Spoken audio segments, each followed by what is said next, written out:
Summer camp material ప్లేయర్స్కి కోచెస్కి Andhra Pradesh government తరఫున డిఎస్ఏ తరఫున ఇచ్చినాము. ఇంకా కొన్ని మెటీరియల్ హైదరాబాద్ నుంచి 2 డేస్లో వస్తుంది, అది కానీ క్యాంప్ వాళ్ళకి అందజేస్తాము. ఈ సమ్మర్ క్యాంపు పిల్లోళ్ళకి గవర్నమెంట్ ప్రతిరోజు పొద్దునపూట్ల చెనిక్కాయ, మళ్ళా మధ్యాహ్నం పొద్దునపూట అట్టిపండు గుడ్డు గవర్నమెంట్ ఇస్తుంది. ఇట్లా మెటీరియల్ కానీ ఇచ్చారు. ఈ దానికి స్టెప్ సిఓ మేనేజర్ గారు, బ్యాడ్మింటన్ అసోసియేషన్ చైర్మన్ గారికి నా ధన్యవాదాలు. పిల్లోళ్ళు చాలా ఓపిక ఉన్నారు. ఫ్యూచర్లో ఆంధ్రప్రదేశ్ జిల్లా, కడప జిల్లా మంచి పేరు తేవాలని ఈ అవకాశం ఇచ్చిన అందరికీ నా నమస్కారం.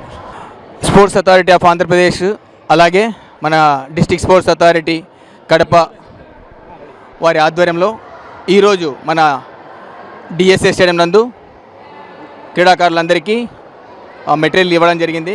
యాక్చువల్గా ఈ ప్రోగ్రాంకి మన ఎమ్మెల్యే గారు రావాల్సింది, కొన్ని అనివార్య కారణాల వల్ల వాళ్ళు రాలేకపోయారు.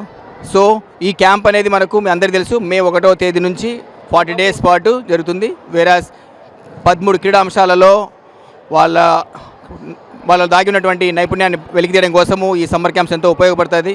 దాని తగ్గట్టుగానే గవర్నమెంట్ క్రీడాకారుల కొరకు మెటీరియల్ ఇవ్వడంతో పాటు ఆల్రెడీ ప్రతి డిఎస్ఏకి ఆదేశాలు జారీ చేయడం జరిగింది. క్రీడాకారులకు కావాల్సిన అన్ని వసతులు కల్పించాలని, మార్నింగ్ టైం వాళ్ళకి కావాల్సిన చిన్న అల్పాహారము, అలాగే ఈవినింగ్స్ కావాల్సినటువంటి స్నాక్స్ కానీ ఇంకోటి కానీ ఏదైనా కానీ వాళ్ళకు ప్రొవైడ్ చేయమని చెప్పడం జరిగింది. సో ఇదంతా కూడా మంచి శుభసూచకం.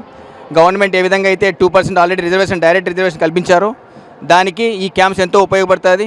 భవిష్యత్తులో మంచి క్రీడాకారులు ఈ క్యాంపుల ద్వారా వస్తారని ఆశిస్తున్నాను. Thank you.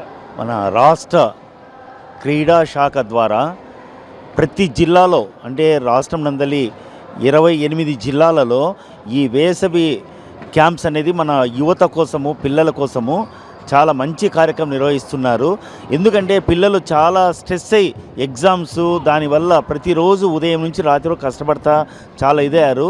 ఈ క్రీడల వల్లనే వాళ్ళ యొక్క స్ట్రెస్ తగ్గించుకోగలుగుతారు.